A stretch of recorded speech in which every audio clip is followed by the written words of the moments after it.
Assalamualaikum warahmatullahi wabarakatuh. Perkenalkan, kami dari kelompok 3 kelas AK 4501 dari kelas kontemporer. Kami di sini akan mempresentasikan tentang interim financial report.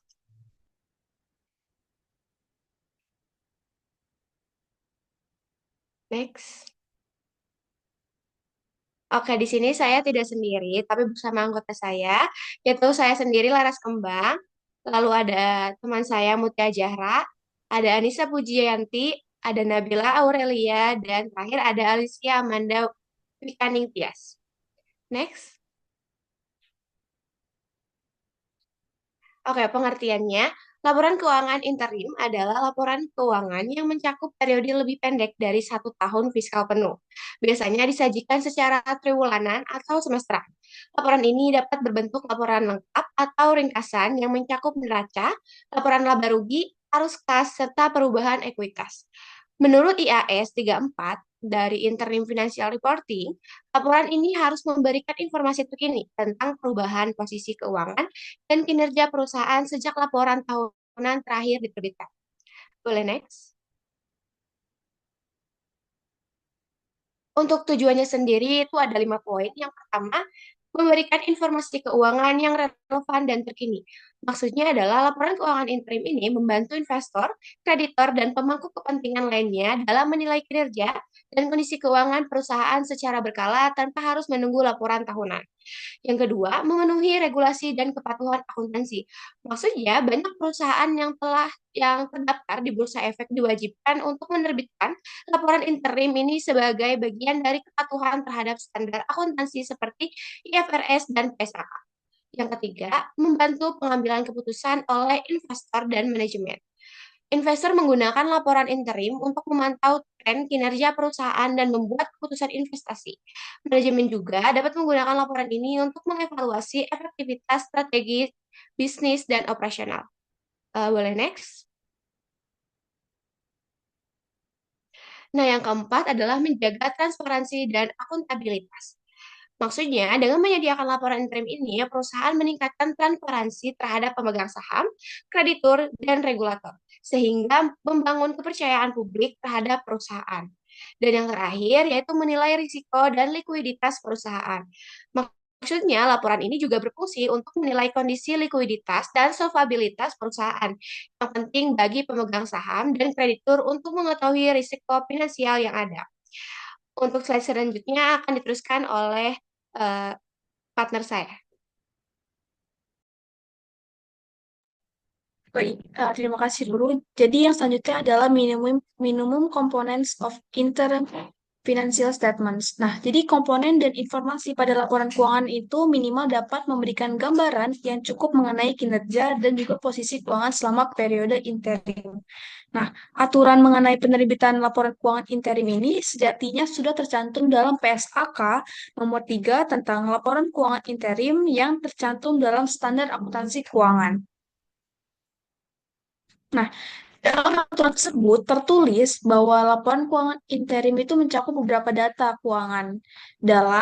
Yang pertama itu ada laporan posisi keuangan ringkas. Jadi mencakup aset, kewajiban, dan ekuitas perusahaan dalam periode waktu yang tertentu. Nah, laporan itu memberikan gambaran tentang likuiditas dan solvabilitas dalam satu perusahaan. Yang kedua ada laporan laba rugi dan penghasilan komprehensif lain yang ringkas.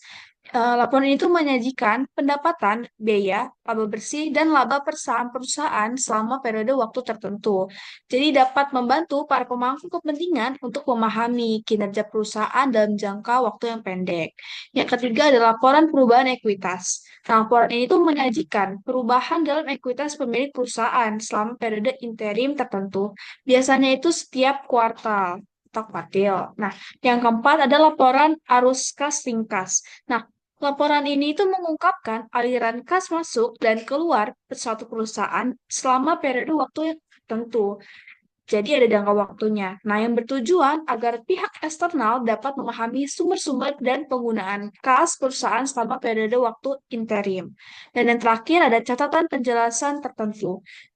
Pada catatan penjelasan tertentu ini terdapat dokumen yang biasanya diikuti oleh catatan tambahan yang dapat memberikan informasi tambahan tentang kejadian dan transaksi yang relevan selama masa periode tersebut. Nah, selanjutnya akan dijelaskan oleh rekan saya.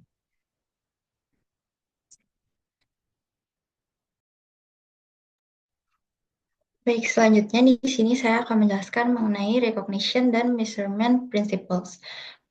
Dan ini tuh dibagi menjadi dua. Yang pertama itu ada biaya yang terjadi secara tidak beraturan, di mana dapat diantisipasi atau ditangguhkan pada tanggal interim, jika dan hanya jika hal tersebut juga tepat untuk mengantisipasi atau menangguhkan jenis biaya tersebut pada akhir tahun buku.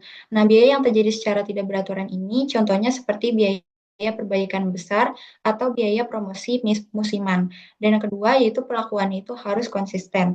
Dan tujuannya ini untuk memberikan gambaran yang wajar tentang kinerja keuangan perusahaan sepanjang tahun dan tidak mendistorsi hasil periode interim. Contohnya, jika perusahaan memiliki biaya perawatan mesin yang besar yang terjadi setiap tahun di bulan November, maka biaya tersebut tidak serta-merta langsung dibebankan pada laporan keuangan interim di periode di mana biaya tersebut terjadi, tetapi bisa dilakukan antisipasi atau penangguhan agar laporan keuangan interim tidak terlihat terlalu buruk. Lady next. Lalu untuk yang kedua, ada pendapatan yang diterima secara tidak teratur, di mana dapat diantisipasi atau ditangguhkan pada tanggal interim.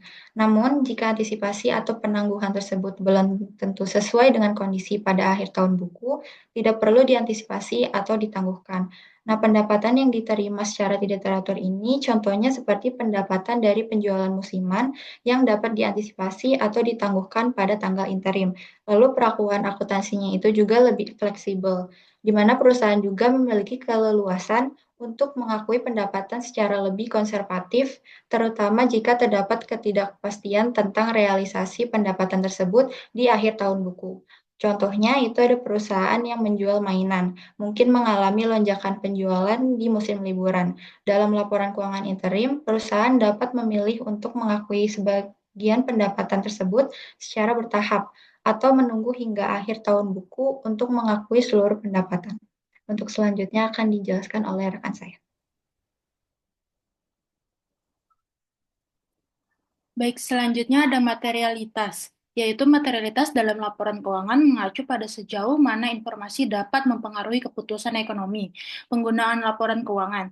Dalam konteks laporan interim, prinsip materialitas menentukan sejauh mana informasi harus diungkapkan. Contohnya seperti perubahan signifikan dalam pendapatan dan beban, atau materialitas dalam kinerja keuangan, yaitu ada pendapatan perusahaan pada kuartal kedua tahun 2024 mengalami peningkatan sebesar 10% dibandingkan periode yang sama tahun sebelumnya, terutama disebabkan oleh peningkatan volume penjualan di segmen ekspor, yaitu pengungkapannya ada pendapatan perusahaan meningkat sebesar 10% dibanding periode yang sama tahun sebelumnya. Peningkatan ini terutama berasal dari pertumbuhan penjualan ekspor ke pasar Asia Tenggara yang mengalami kenaikan volume sebesar 15%. Perusahaan juga mencatat penurunan beban produksi sebesar 5% akibat efisiensi dalam proses manufaktur. Boleh next. Selanjutnya ini ada persyaratan pengungkapan. Persyaratan pengungkapan dalam laporan keuangan interim didasarkan pada PSAK 3 revisi 2010, laporan keuangan interim yang merujuk pada IAS 34 atau Interim Financial Reporting. Contohnya persyaratan pengungkapan dalam laporan keuangan interim didasarkan pada PSAK 3 revisi 2010 sampai laporan keuangan interim yang merujuk pada IAS 34 Interim Financial Reporting. Selanjutnya bakal dijelaskan oleh teman saya.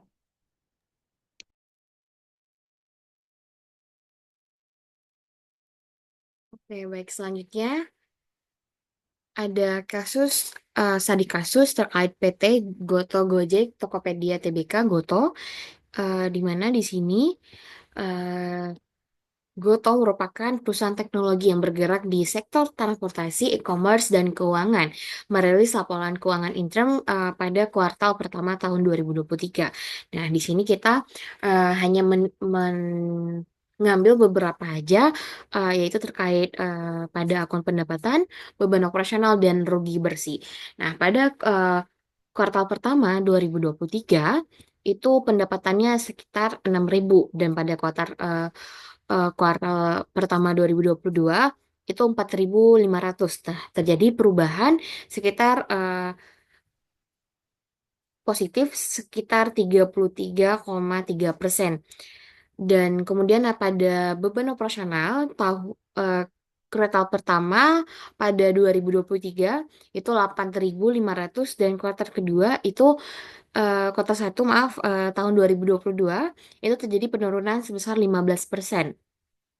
Kemudian eh, pada rugi bersih kuartal pertama itu 2023 sebesar 2.500, sedangkan pada kuartal pertama 2022 itu 5.500 yang dimana terjadi perubahan minus 54,5%. Oke, dari data tersebut dapat kita analisis kasusnya, yaitu pertama, pendapatan meningkat sebesar 33,3%.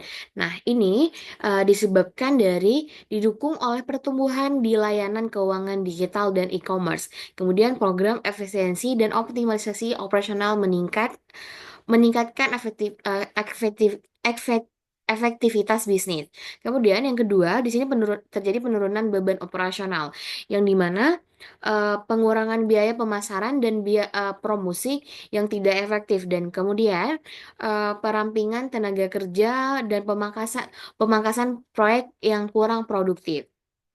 Dan terakhir di sini ada rugi bersih menyusut sebesar 54,5%. Yang dimana di sini kita menganalisis bahwa terjadinya efisiensi dan peningkatan pendapatan membantu mengurangi kerugian perusahaan, yang kemudian strategi monetisasi lebih efektif dibandingkan tahun sebelumnya. Dan juga terjadi beberapa dampak terhadap investor dan pasar tentunya. Yang pertama yaitu harga saham naik. Setelah laporan ini dirilis, harga saham Gotoh itu naik menjadi 7% dalam seminggunya. Dan kedua, kepercayaan investor juga pulih. Jadi yang dimana investor tuh lebih optimis karena perusahaan menunjukkan tanda-tanda menuju profitabilitas pada di tahun tersebut. Dan kemudian strategi bisnis lebih fokus. Jadi maksud di sini adalah manajemen berkomitmen untuk mencapai EBITDA positif lebih cepat dari yang setelah kita analisis. Oke, mungkin di sini juga dapat kita simpulkan bahwa pada studi kasus Gotoh ini menggambarkan bagaimana strategi efisiensi dan pertumbuhan pendapatan dapat membantu mengurangi kerugian meskipun perusahaan masih mengalami defisit. Dan laporan keuangan intern juga sangat penting bagi investor dan manajemen dalam pengambilan keputusan strategi secara cepat sebelum laporan tahunan diterbitkan. Oke, boleh next. Nah, ini berikut adalah contoh laporan keuangan intern pada perusahaan PT Damai Indah Golf Tbk, yang dimana di sini ada laporan posisi keuangan intern tahun 30 Juni 2023 dan 31 Desember 2022. Oke, nah jadi di sini adalah contoh bagaimana sih bentuk laporan keuangan interim dalam suatu perusahaan. Ini adalah kita ambil dari BI langsung. Jadi ini adalah seperti ini contohnya jika di dalam laporan keuangan. Ya kurang lebih hampir sama seperti laporan keuangan tahunan, tapi ya di sini itu lebih waktunya itu lebih di dikuartilkan ataupun di triwulankan. Nah, jadi di sini pada PT Damai ini dilampirkan bahwa di tanggal 30 Juni. Berarti ini destinasinya itu dari bulan Januari sampai bulan Juni di tahun 2023. Nah, untuk perbandingan sebelumnya itu yaitu dari bulan Juni 2002, dari bulan Juli 2022 hingga bulan Desember 2022, seperti yang sudah dipaparkan di sini. Oke, mungkin sekian dari saya serahkan ke rekan saya. Terima kasih.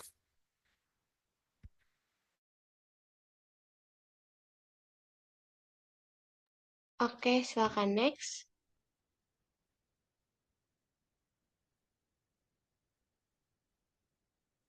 Boleh di next. Baik, untuk kesimpulannya sendiri yaitu berdasarkan laporan keuangan interim, perusahaan menunjukkan kinerja keuangan yang stabil dengan pertumbuhan pendapatan yang moderat. Meskipun terdapat peningkatan biaya operasional yang sedikit menekan margin laba, likuiditas perusahaan tetap terjaga dengan rasio lancar yang memadai untuk memenuhi kewajiban jangka pendek. Sementara struktur permodalan masih dalam batas yang sehat dengan proposisi utang yang terkendala, arus kas dan aktivitas operasi tetap positif, menunjukkan kemampuan perusahaan dalam menghasilkan kas dari kegiatan inti tanpa ketergantungan berlebihan pada pendanaan eksternal. Namun, perusahaan perlu mewaspadai potensi risiko eksternal seperti fluktuasi ekonomi dan perubahan regulasi yang dapat mempengaruhi kinerja di periode mendatang. Mungkin sekian dari kelompok kami. Wassalamualaikum warahmatullahi wabarakatuh. Terima kasih.